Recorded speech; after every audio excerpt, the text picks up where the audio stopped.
అనంతపురం జిల్లాలో సుపరిపాలనలో భాగంగా తొలెడుగు కార్యక్రమం నిర్వహించారు. ఈ కార్యక్రమంలో ఎమ్మెల్యే కాలువ శ్రీనివాసులు పాల్గొన్నారు. ప్రతి కుటుంబానికి ప్రభుత్వం నుండి ఏదో ఒక పథకంతో సహాయం పొందుతున్నారని ఎమ్మెల్యే అన్నారు. ఇలాంటి సహాయం గతంలో ఏ ప్రభుత్వం చేయలేదని ఎమ్మెల్యే కాలువ శ్రీనివాసులు పేర్కొన్నారు. కార్యక్రమంలో భాగంగా 22వ వార్డులో ఆయన పర్యటించారు. ప్రతి ఇంటికి తిరుగుతూ ఏడాది కాలంలో జరిగిన అభివృద్ధి, అమలు చేసిన పథకాలను ప్రజలకు వివరించారు.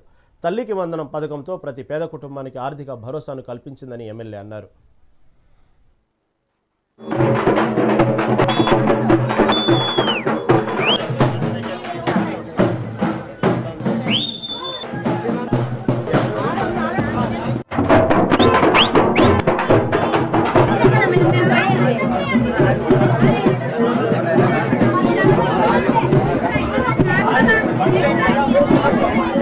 సుపరిపాలనలో తొలి అడుగు పేరుతో ఇల్లు తిరుగుతున్న సందర్భంలో ప్రతి ఇంటిలోనూ ఈ ప్రభుత్వం పైన మంచి సంతృప్తి వ్యక్తమవుతా ఉంది.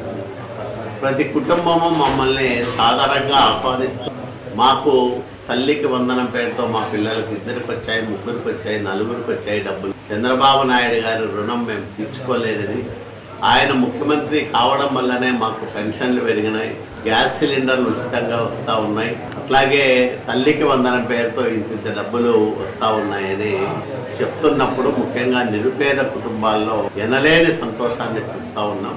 ఇది మాకు ఎంతో గర్వకారణం.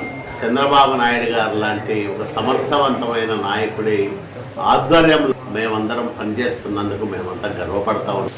ఈ సంక్షేమ కార్యక్రమాలను ఇంకా విస్తృతం చేయడంతో పాటు అభివృద్ధికి కూడా పెద్దపీట వేసి అన్ని రంగాల్లోనూ రాయదుర్గం నియోజకవర్గాన్ని అగ్రభాగాన్ని నిలపడానికి నిరంతరము పనిచేస్తానని నేను మనవి చేస్తాను.